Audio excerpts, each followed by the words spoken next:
एक महत्त्वाची बातमी समोर येते। पुण्यातील उच्चभ्रू मानल्या जाणाऱ्या खराडी भागात रेव पार्टी सुरू होती। पोलिसांनी त्यावर छापेमारी केली आणि या पार्टीत मोठ्या प्रमाणावर अंमली पदार्थ त्याचबरोबर दारू हुक्क्याचं सेवन सुरू होतं। हाऊस पार्टीच्या नावावर ही रेव पार्टी सुरू होती। यात 3 महिला आणि 2 पुरुषांचा सहभाग होता आणि धक्कादायक म्हणजे यात एकनाथ खडसेंचे जावई प्रांजल खेवलकर यांचाही सहभाग होता। महत्त्वाची बातमी समोर येते पुण्यातून।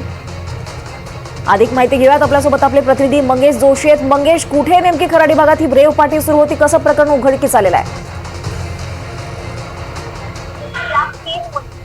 नक्की दीपाली, खरं तर खराडी भागातील एका उच्चभ्रू वस्तीमध्ये खरं तर ही संपूर्ण रेव पार्टी जी आहे एका हाऊस पार्टीच्या नावाखाली खरं तर पार्टी सुरू होती।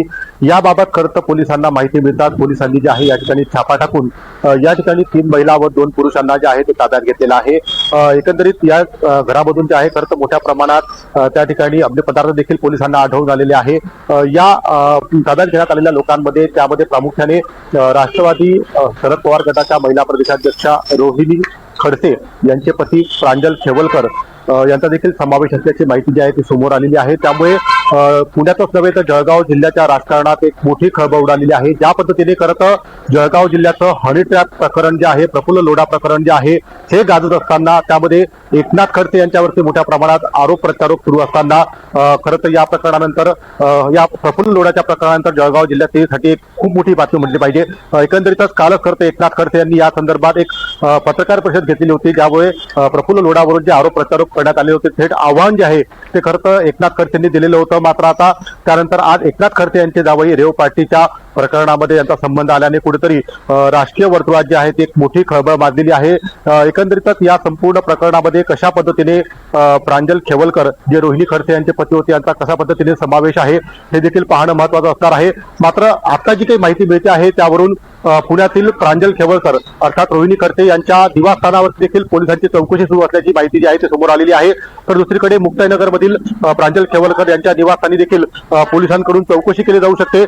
एकंदरीतच या संपूर्ण घटनेच्या नंतर जे आहे राजकीय वातावरण ज्या पद्धतीने ढवळून निघालेलं आहे त्यामुळे कुठेतरी रेव पार्टीच्या प्रकरणामध्ये रोहिणी खडसे यांचे पती प्रांजल खेवलकर यांचा संबंध आल्याने राजकीय वर्तुळात मात्र अनेक चर्चांना उधाण आलेलं आहे। दीपाली, निश्चितच मंगेश, आणखी एक महत्त्वाचा मुद्दा इथे उपस्थित होतो तो म्हणजे पोलिसांना याची खबर कशी लागली आणि इथे छापेमारी नेमकी कशी पोलिसांनी केली आहे? नक्कीच ज्या पद्धतीने संपूर्ण ही जी रेव पार्टी सुरू होती ही रेव पार्टी दरम्यान जी आहे पोलिसांना एक गुप्त माहितीच्या आधारे खरं तर ही संपूर्ण माहिती मिळाली आणि त्यानंतर सापळा रचून अतिशय शिपातीने पोलिसांनी जे आहे या हाऊसवरती त्या ठिकाणी छापा टाकून जे आहे कारवाई केलेली आहे। एकंदरीतच उच्चभ्रू वस्तीमध्ये संपूर्ण ही हा पार्टी सुरू असल्यामुळे कुठेतरी संशय येऊ नये काय करता खरं तर या उच्चभ्रू वस्तीमध्ये ही पार्टी केली जात असल्याचा अंदाज देखील व्यक्त केला जात होता। मात्र ज्या पद्धतीने पोलिसांनी या ठिकाणी छापेमारी करून ज्या 5 जणांचा समोर आणलेला आहे त्यामध्ये प्रामुख्याने रोहिणी खडसे यांचे पती प्रांजल खेवलकर यांचं देखील नाव समोर आलेलं आहे। त्यामुळे कुठेतरी आता या प्रकरणामध्ये अजून काय काय तथ्य बाहेर येणार आहेत, कशा पद्धतीने पोलीस या प्रकरणात कारवाई करणार आहेत, किती अंमली पदार्थ हे अंमली पदार्थ नेमके कुठून आणलेले आहेत, प्रांजल खेवलकर यांच्यासोबतचे अजून सहकारी नेमके कोण आहेत, अजूनही काही मोठे नाव यामध्ये आहेत का हे देखील आता पाहणं महत्त्वाचं ठरणार आहे। निश्चितच मंगेश, आणखी एक महत्त्वाचं म्हणजे ही खरंच ही पहिली पार्टी होती की या आधी सुद्धा अशा प्रकारची पार्टी झाली होती, असा सुद्धा एक सवाल उपस्थित होतोय। दीपाली, एक महत्वाचा मुद्दा असा की खरं तर आपण ज्या पद्धतीने बघतो की प्रफुल्ल लोढावरून जे आहे जळगाव जिल्ह्यातील भाजपचे आमदार मंगेश चव्हाण यांनी खरं तर गेल्या 2 दिवसापूर्वी खडसेंवर व त्यांच्या परिवारावरती गंभीर स्वरूपाचे आरोप केलेले होते। मात्र वेळ आल्यास, योग्य वेळ आल्यास आपण तशा पद्धतीचे माहिती आहे ती उघड करणार असल्याचंही त्यांनी म्हटलेलं होतं। मात्र त्यानंतर अवघ्या 2 दिवसातच खरं तर अशा पद्धतीने रोहिणी खडसे यांचे पती अशा रेव पार्टीच्या संबंधात प्रकरणात समोर आल्यामुळे कुठेतरी यापूर्वीही अशा पद्धतीच्या काही पार्ट्या झाल्या आहेत का, अंमली पदार्थ अशा पद्धतीचे जे काही प्रकार समोर येत आहेत त्यामध्ये कुठे काही संबंध येतो का हे देखील आता आगामी काळात बघणं महत्त्वाचं आहे। ज्या पद्धतीने आता पोलीस या संपूर्ण प्रकरणाची तपासणी करणार आहेत, चौकशी करणार आहेत। एकंदरीतच या संपूर्ण घटनेनंतर आता रोहिणी खडसे यांची नेमकी प्रतिक्रिया काय येणार आहे, तसेच एकनाथ खडसे हे देखील नेमकी आता याबाबत काय प्रतिक्रिया देणार आहे हे देखील पाहणं महत्त्वाचं ठरणार आहे. मात्र ज्या पद्धतीने आरोप प्रत्यारोप जे सुरू आहेत त्यावरून कुठेतरी यापूर्वी अशा पद्धतीचे प्रकार घडलेत का याचा देखील आता पोलिसांकडून जे आहे ते शोध घेतला जात त्याची माहिती जी आहे ती मिळत आहे. आणि ज्या पद्धतीने आता रोहिणी खडसे यांच्या निवासस्थानावरती देखील पोलीस जे आहेत ते पुण्याच्या निवासस्थानावरती पोहोचले असल्याची माहिती आहे आणि तिथून देखील पोलिसांना काही धागेदोरे आता हाती लागतात का हे देखील पाहणं महत्त्वाचं ठरणार आहे. दीपाली, निश्चितच मंगेश, आपण असंच सोबत राहा. अतिशय महत्वाची अशी ही बातमी आहे. पुण्यातील उच्चभ्रू मानल्या जाणाऱ्या खराडी भागात ही रेव्ह पार्टी सुरू होती. पोलिसांनी या पार्टीवर छापेमारी केली आणि या पार्टीत मोठ्या प्रमाणावर अंमली पदार्थ, दारू, हुक्क्याचं सेवन सुरू होतं. हाऊस पार्टीच्या नावावर ही रेव्ह पार्टी सुरू असल्याची माहिती आणि यात 3 महिला आणि 2 पुरुषांचा सहभाग आणि महत्वाचं म्हणजे एकनाथ खडसेंचे जावई प्रांजल खेवलकरांचाही यात सहभाग होता. प्रांजल खेवलकर आणि एकाला पोलिसांनी अटक केली आहे. हाऊस पार्टीच्या नावाखाली ही रेव्ह पार्टी पुण्यात सुरू होती. पुण्यातल्या उच्चभ्रू खराडी भागात ही रेव्ह पार्टी सुरू होती. तर पुण्यातील उच्चभ्रू मानल्या जाणाऱ्या खराडी भागात ही रेव्ह पार्टी सुरू होती. पोलिसांनी छापेमारी केली आहे. रात्रीच्या सुमारास ही कारवाई करण्यात आली आहे. या पार्टीत मोठ्या प्रमाणावर अंमली पदार्थ, दारू, हुक्क्याचं सेवन सुरू होतं आणि हाऊस पार्टीच्या नावावर ही रेव्ह पार्टी सुरू होती. या रेव्ह पार्टीमध्ये 3 महिला आणि 2 पुरुषांचा सहभाग होता आणि महत्वाचं म्हणजे धक्कादायक बाब ही की यात एकनाथ खडसेंचे जावई प्रांजल खेवलकरांचाही सहभाग आहे. प्रांजल खेवलकर आणि एकाला पोलिसांनी सध्या अटक केली आहे. हाऊस पार्टीच्या नावाखाली ही रेव्ह पार्टी पुण्यात सुरू होती. अधिक माहिती घेऊयात. राहुल कुलकर्णी यांचे प्रतिनिधी आपल्यासोबत आहेत. राहुल, अतिशय धक्कादायक अशी बातमी ही आहे आणि त्यामध्ये महत्वाचं म्हणजे या रेव्ह पार्टीमध्ये एकनाथ खडसेंचे जावई प्रांजल खेवलकरचाही सहभाग आहे. आणि तीच मोठी बातमी आहे, कारण महाराष्ट्राच्या राजकारणाला हादरवून टाकणारी गोष्ट आहे. आजमध्ये खराडीमध्ये किंवा पुण्यात शहरामध्ये रेव्ह पार्टीज होतात, याच्यात नाविन्य काहीच नाही आहे. पुण्यात रेव्ह पार्टी झाली नाही तर ती पोलीस कारवाईचं अपयश असं मानता येईल आपल्याला. पण आजची बातमी वेगळी आहे. रोहिणी खडसे यांचे यजमान आणि एकनाथ खडसे यांचे जावई यांना पोलिसांनी ताब्यात घेतलेलं आहे आणि आता त्याचे वेगवेगळे संदर्भ येतील, अर्थात ते नंतरच्या विश्लेषणाचा भाग आहे. पण आज ज्या वेळेला प्रांजल खेवलकर यांना अटक केली जाते त्यावेळेला ते पेडलर आहेत का कंझ्युम करणारे आहेत इथपासून प्रश्नांची सुरुवात होईल. कारण ते ग्राहक आहेत का? एकूण 5 लोक आहेत. हाऊस पार्टीच्या नावाखाली ही रेव्ह पार्टी सुरू आहे. त्याच्यामध्ये हुक्का संदर्भामध्ये म्हणजे ते जे काही हुक्का पार्लर असेल त्या म्हणजे हुक्का ओढण्यासाठीचं बरंचसं साहित्य पोलिसांनी जप्त केलेलं आहे. त्याबरोबर अंमली पदार्थ जप्त केलेत, विदेशी मद्य जप्त केलेले आहेत. म्हणजे काय, याचे 2 अर्थ होतात. एक, ते जर पेडलर असतील तर मग गुन्ह्याचं स्वरूपच सगळं बदलून जाईल. फक्त ग्राहक असतील तर मग त्या संदर्भामध्ये कारवाई पोलीस करत राहतील. आता या संदर्भातली आणखी आपल्याकडे तपशीलवार माहिती आलेली नाही. पण पुण्यातल्या उच्चभ्रू असलेल्या खराडीमध्ये एका अपार्टमेंटमध्ये ही जी रेव्ह पार्टी सुरू होते, त्या रेव्ह पार्टीमध्ये एकनाथ खडसे यांचे जावई असणं ही मोठी गोष्ट आहे. आणि तेव्हा की ज्या वेळेला महाराष्ट्रामध्ये हनी ट्रॅप संदर्भामध्ये एक सीडी आणि त्यावरून आरोप प्रत्यारोपाची राळ उठलेली आहे आणि 1-2 नेते महत्वाचे त्या जिल्ह्यातले चर्चेत आहेत. आणि अशा वेळेला ही रेव्ह पार्टीमध्ये प्रांजल खेवलकर यांचं सापडणं हे अनेक अर्थाने धक्कादायक आहे. कारण मग ते आजच सापडले, याआधी त्यांचा सराईतपणा हा सगळा सुरू होता. एका खासगी अपार्टमेंटमध्ये पोलिसांनी केलेली ही कारवाई आहे. त्याच्यामध्ये 3 महिला आणि 2 पुरुष आहेत. तर हे असे असंख्य प्रश्न निर्माण होतील. पण आजची महाराष्ट्राला तशा अर्थानं धक्का देणारी बातमी की रोहिणी खडसे यांचे यजमान जे आता स्क्रीनवरती दिसत आहेत आपल्याला आणि त्या एकनाथ खडसे यांचे जावई प्रांजल खेवलकर यांना पोलिसांनी ताब्यात घेतलेलं आहे. तशा अर्थाने ही मोठी बातमी आहे. आता एकनाथ खडसे काय बोलतात, रोहिणी खडसे काय बोलतात त्याचं विश्लेषण आपण करूया. परंतु आत्ताची ही जी घडामोड आहे त्याच्यामध्ये एकूण 5 लोक आहेत. त्याच्यामध्ये 3 महिला आहेत. त्या महिला कोण, त्यांची प्रोफाईल काय आहे, इतर जे 2 लोक आहेत त्याच्यात एक तर प्रांजल खेवलकर स्वतः आहेत, दुसरा व्यक्ती कोण आहे, हे सगळे लोक केव्हापासून अशा पद्धतीच्या रेव्ह पार्टीमध्ये होते आणि पुणे पोलिसांनी ही केलेली जी कारवाई आहे त्याचं कुणाला हा इशारा दिसा, असे अनेक प्रश्न. अगदी धक्कादायक बातमी आहे खरंच राहुल. मात्र एक सवाल आणखी एक उपस्थित होतोय की प्रांजल खेवलकर, मला एक जाणून घ्यायचंय की त्यांचं नेमकं बॅकग्राऊंड नेमकं काय आहे, ते काय करतात, काय त्यांच्याबद्दल पर्सनल इन्फॉर्मेशन आहे? बघा, मला जेवढं माहिती आहे त्याप्रमाणे ते व्यावसायिक आहेत असं कळतं आहे. आणि त्याच्याशिवाय प्रांजल खेवलकर हे रोहिणी खडसे यांचे यजमान आहेत. त्याच्यानंतर त्यांचे खासगी म्हणजे वैयक्तिक स्वरूपाचे जे फोटो दिसतात तरुण आहेत आणि ते तरुण आहेत तर अशा पद्धतीच्या म्हणजे त्यांचं सार्वजनिक जीवनातला फारसा वावर नव्हता. म्हणजे रोहिणी खडसे ह्या ज्या आक्रमकपणे राष्ट्रवादी काँग्रेस शरद पवार गटाची बाजू मांडतात, ती जी काही राजकीय पार्श्वभूमी आहे तर ती तिकडे एकनाथ खडसे यांच्याकडून आलेली आहे. त्याच्या व्यतिरिक्त प्रांजल खेवलकर यांच्याबद्दलची अधिकची माहिती आपल्याला तर महाराष्ट्रातून आपल्या प्रतिनिधीकडनं अधिक कळेल. पण संदर्भ फार वेगळा आहे इथे. जे प्रांजल खेवलकर आता ह्या दोघा तिघांचा जे चेहरा झाकून पोलिसांनी आणलेलं आहे, तर मला फक्त एवढंच चेक करायचंय आणि आपणही ते नंतर सांगूया की प्रांजल खेवलकर हे ग्राहक होते का पेडलर होते, कारण त्याच्यातनं सगळे संदर्भ बदलणार आहेत की प्रांजल खेवलकर यांची नेमकी भूमिका काय होती. पण रोहिणी खडसे ज्या राष्ट्रवादी काँग्रेसच्या महत्वाच्या नेत्या आहेत शरद पवार, ज्या रोज सरकारला वेगळे प्रश्न उपस्थित करत असतात, त्यांचे यजमान ज्या वेळेला अटकेत पडतात, म्हणजे पोलीस कारवाईमध्ये आढळून येतात पार्टीच्या नावाखाली रेव करताना, तेव्हा सगळे संदर्भ फार वेगळे असतात. ही एक रेव पार्टी असत नाही, त्याचे वेगवेगळे संदर्भ निघू शकतात. आपल्याला जसे जसे त्या संदर्भातली माहिती मिळेल तसं तसं आपण याचं विश्लेषण करत आहोत. निश्चितच राहुल, आपण मंगेश जोशी यांच्याकडे जाऊया. अधिक अपडेट्स काही मिळत आहेत का आपण बघूयात. मंगेश, प्रांजल खेवलकरांचा यात सहभाग आहे, सध्या काय प्रतिक्रिया एकनाथ खडसे किंवा रोहिणी खडसे यांच्याकडून आली का, किंवा आणखी सविस्तर काही माहिती आपल्याला मिळते का या प्रकरणातली? नक्कीच दीपाली, या संदर्भात करता आपण रोहिणी खडसे यांची प्रतिक्रिया घेण्याचा प्रयत्न केला होता. मात्र रोहिणी खडसे या पुण्यात असल्याची माहिती जी आहे ती समोर आलेली आहे. दुसरीकडे एकनाथ खडसे हे खरं मुक्ताईनगर येथील फार्म हाऊस वरती आहेत. थोड्याच वेळात ते खडसे या संदर्भात प्रतिक्रिया देऊ शकतात. मात्र अद्याप तरी त्यांच्याकडनं याबाबत कुठलंही स्पष्टीकरण किंवा कुठलीही प्रतिक्रिया जी आहे ती समोर आलेली नाही आहे. एकीकडे जर आपण प्रांजल खेवलकर यांच्याबाबत विचार केला, खरं तर एकनाथ खडसे हे जळगाव जिल्ह्यातील व मुक्ताईनगर मधील एक राष्ट्रीय कुटुंब आहे. मात्र पत्नी जरी राजकारणात असली आणि वडिलांचा वारसा पुढे येत असली तरी मात्र खेवलकर यांना खरं तर हे राजकीय जीवनापासून कायम लांब राहिलेले आहेत. एकंदरीतच त्यांनी डॉक्टरेट देखील मिळवलेला आहे आणि खेवलकर कुटुंब हे खरं तर मुक्ताईनगर मध्ये एक मोठं कुटुंब मानलं जातं. शेती आणि इतर विविध व्यवसाय खरं त्यात ते खेवलकर कुटुंब जे आहे प्रामुख्याने समोर असल्याचं पाहायला मिळते. मात्र कायम प्रांजल खेवलकर जे आहेत हे खरं तर राजकारणापासून दूर राहिलेले आहेत. त्यामुळे कुठल्याही राजकीय व्यासपीठावरती रोहिणी खडसे असतील किंवा एकनाथ खडसे असतील यांच्यासोबत खरं तर प्रांजल खेवलकर हे मात्र दिसलेले नाही.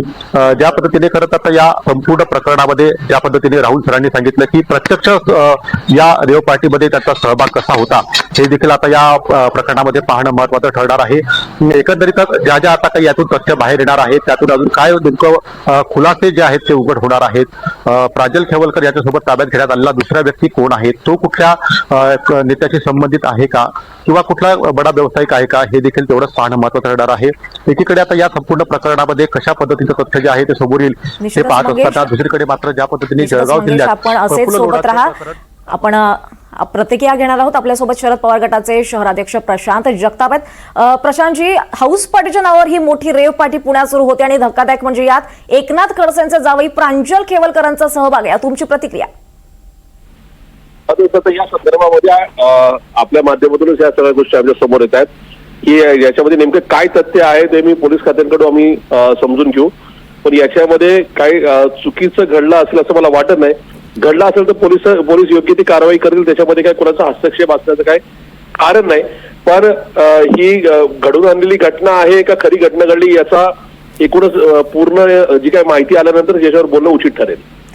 पण प्रशांतजी, खरं तर उत्तर महाराष्ट्रातले एक मोठे नेते, त्यांचे जावई प्रांजल खेवलकर यांचा यात अशा प्रकरणात म्हणजे रेव पार्टीच्या ह्याच्यात सहभाग आणि त्यांना अटक होते, हे प्रकरण किती गंभीर आहे? नाही, हे आता आपल्या माध्यमातून हे समोर आलं तर हे गंभीरच प्रकरण वाटतंय.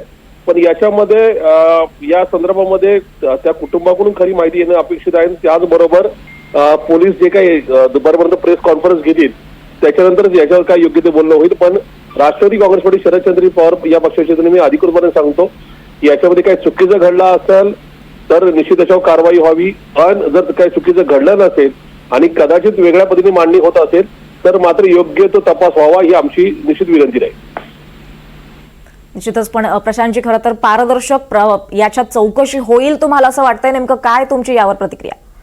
नाही, सध्याचं राजकारण पाहता या संदर्भामध्ये निश्चित नाही का या म्हणजे योग्य ती माहिती घेऊन तपास होईल का याच्या माझ्या मनात शंका आहे. कारण मुळात खडसे साहेब किंवा रोहिणीताई सातत्याने राज्याच्या प्रश्नाच्या संदर्भात वेगवेगळ्या भूमिका मांडतात.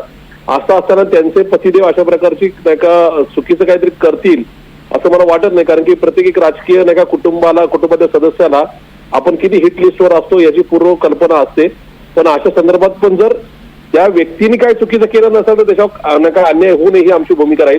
पण चुकीचं जर झालं असेल तर याच्यामध्ये विरोधी पक्ष किंवा सत्ताधारी पक्ष अशा प्रकारचा नका त्या ठिकाणी भेदभाव न ठेवता योग्य ते कारवाई नका सरकार किंवा गृह विभाग करेल, त्याच्यात आम्ही आक्षेप घेण्याचं काही कारण नाही. निश्चितच धन्यवाद प्रशांतजी आपण दिलेल्या या सविस्तर प्रतिक्रियासाठी.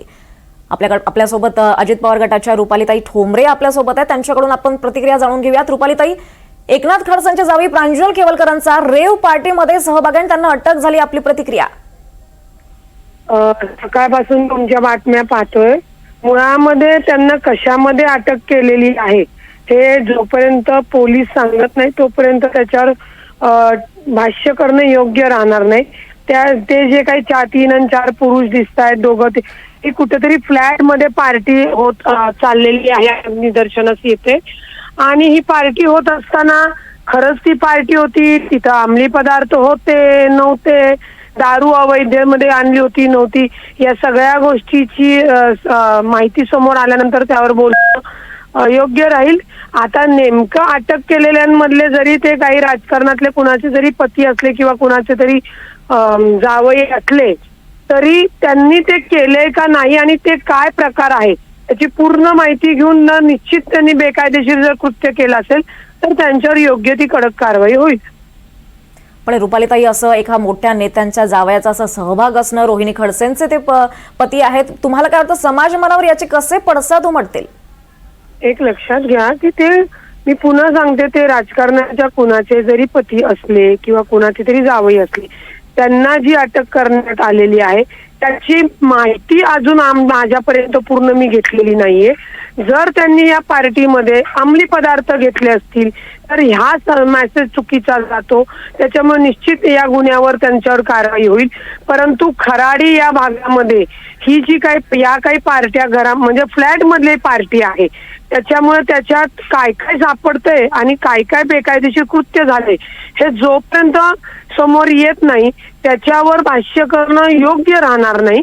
जर त्याच्यामध्ये त्यांनी अंमली पदार्थ घेतले असतील, दारू पिले असतील, वेगळं काही बेकायदेशीर कृत्य केले असतील तर ते जे काही पदावर आहेत त्यांच्या घरातले तर ते समाजामध्ये चुकीचा मेसेज जातो. परंतु ती माहिती घेऊनच ते बोलणं योग्य राहील आणि त्यांच्यावर कारवाई योग्य राहील. नक्कीच रुपालीताई, धन्यवाद आपण दिलेल्या या सविस्तर माहितीसाठी, प्रतिक्रियेसाठी. आणि आता थेट जाऊयात, खासदार संजय राऊत बोलतायत. अख्खा भारतीय जनता पक्ष म्हणजे रेव पार्टी आहे, तुम्हाला माहिती आहे का? अख्खा भारतीय जनता पक्ष म्हणजेच रेव पार्टी आहे. खोटे गुन्हे दाखल करे. आता नाशिक मध्ये आज शिवसेनेचे 2 लोकांना मिस्टर महाजन प्रवेश देत आहेत, त्यांच्यावरती आधी गुन्हे दाखल केले आणि त्यांच्यावर दबाव आणला पक्षात आणण्याचा, भाजपात या, आणि भाजपात येण्याआधी त्यांच्यावरचे गुन्हे काढून टाकले. हे एक नवीन तंत्र आहे. सुधाकर बडगुजर होते आमचे, त्यांच्या कुटुंबावर मकोकाच्या कारवाया केल्या, भाजपात गेले, रफादफा. प्रत्येक माझ्या बाजूला साधन पासपुते आहेत आमचे उपनेते, ते काम करतात नगर जिल्ह्यात, त्यांच्यावरती खोटे गुन्हे. नगर जिल्ह्यातले आमचे शहर प्रमुख किरण काळे, त्यांनी भ्रष्टाचाराविरुद्ध आंदोलन सुरू केलं महानगरपालिकेच्या आणि तिकडल्या आमदारांच्या दहशतवादाविरुद्ध. 400 कोटीचा घोटाळा काढला. त्यांच्या विरोधामध्ये बलात्काराचा गुन्हा कोणतरी आणली, एक महिला उभी केली आणि बलात्काराचा गुन्हा पहाटे 3 वाजता अटक. त्याच्यामुळे एकनाथराव खडसे यांच्यावरती, त्यांच्या कुटुंबावरती जर कारवाई झाली असेल तर आश्चर्य वाटण्याचं कारण नाही. अशा प्रकारच्या कारवायांना आम्हाला यापुढे सामोरं जावं लागेल. फडणवीसांच्या राज्यामध्ये गिरीश महाजन नावाचा हा जो सांड आहे हा मोकाट सुटलेला आहे आणि याला जर आवरलं नाही तर एक दिवस हा देवेंद्र फडणवीस यांना सुद्धा गाडल्याशिवाय राहणार नाही मातीमध्ये. माझा शब्द तुम्ही लक्षात ठेवा. या अशा प्रवृत्ती ज्या आहेत, यंत्रणांचा खोटा वापर करून राजकीय विरोधकांना बदनाम करणाऱ्या, आम्ही त्यातून गेलेलो आहोत ना. आमच्याकडे ईडी, सीबीआय सगळं पाठवून झालं खोट्या गुन्ह्यांमध्ये. आम्ही लढतो आहोत, आम्ही लढत राहू, पण तुम्हाला महाग पडेल, लक्षात घ्या. हे जेव्हा तुमच्यावरती उलटेल तेव्हा महाग पडेल. अमित साळुंकेचं काय झालं? अमित साळुंकेचा संबंध एकनाथ शिंदे आणि त्यांच्या मुलाशी आहे. पोलीस कारवाई करणार आहेत गुन्हा दाखल करून अँटी करप्शन. रेव पार्ट्या कोणाच्या होतात? आमचे आमदार आणि खासदार. मी परत सांगतो, 4 खासदार आणि 15 ते 16 आमदार हे भाजपच्या ह्या लोकांच्या हनी ट्रॅपमुळे गेले आणि त्याच्यामध्ये या नशेच्या पार्टीचाही संबंध आहे. नशेची पार्टी झाल्याशिवाय हनी ट्रॅप करता येत नाही. करेक्ट? हे सगळं भाजपने केलं आहे. हे सगळं भाजप निर्माण करतं. एकनाथराव खडसे 2 दिवसापासून सरकारवर तुटून पडलेलं आहे. त्याची किंमत ते मोजतात, त्याचं कुटुंब मोजतात. हे शाप महाराष्ट्राचे ह्या लोकांना लागल्याशिवाय राहणार नाही. तुम्ही आज रोखोकमधनं पंतप्रधान पदाबद्दल बोललेला आहात की अमित शहा पंतप्रधान आहे, मात्र उपराष्ट्रपती पदावरती बसू शकतात आणि नरेंद्र मोदी त्याला विरोध करू शकतात. काय नाही, मी अमित शहाना उपराष्ट्रपती होतील असं म्हटलेलं नाही. आपण रोखोक काळजीपूर्वक वाचलं पाहिजे. त्यांना पंतप्रधान पदाची महत्वाकांक्षा आहे असं मी म्हटलंय. त्यांना दिल्लीतल्या सर्वोच्च पदी येण्याची महत्वाकांक्षा अमित शहाना आहे. त्या दृष्टीने त्यांची पावलं पडतायत. कळलं? आणि नरेंद्र मोदी ते होऊ देणार नाही. भविष्यात ज्या दिल्लीतल्या घडामोडी घडतायत आणि नरेंद्र मोदी 75 वर्षाचे होत आहेत, त्याच्यामुळे काय होईल? कोणत्याही परिस्थितीमध्ये अमित शहाना ते त्यांच्या पदावरती येऊ देणार नाही. कदाचित ते अमित शहाना गुजरातचे मुख्यमंत्री म्हणून पाठवतील याची मला जास्त खात्री वाटते. अरे सोडावर राजपुरीत काय घेऊन बसलाय? नाही, मध्यंतरी 13वे अवतार म्हणाले होते कोणते भाजपचे लोक. तीन महिन्यापासून फोन करतात पण मोदी उचलत नाहीये असं कोण म्हणताय? काय करतात ते? कुठल्या पक्षात आहेत सध्या मला माहित नाही. चला. सर, श्रीकांत शिंदे यांनी असं म्हटलंय की माझ्यावर जे आरोप केलेले आहेत ते त्याचे पुरावे राऊतांनी सिद्ध करून दाखवा. नक्की देणार. पुरावे शोधण्याचं काम ते तपास यंत्रणांचं असेल. आमच्यासारखे राजकीय कार्यकर्ते भ्रष्टाचार झाला आणि कशा प्रकारे झालाय याची माहिती देतात. जी परवा खडसे साहेबांनी दिली, मी सातत्याने देतोय, अंजली दमानिया देतात,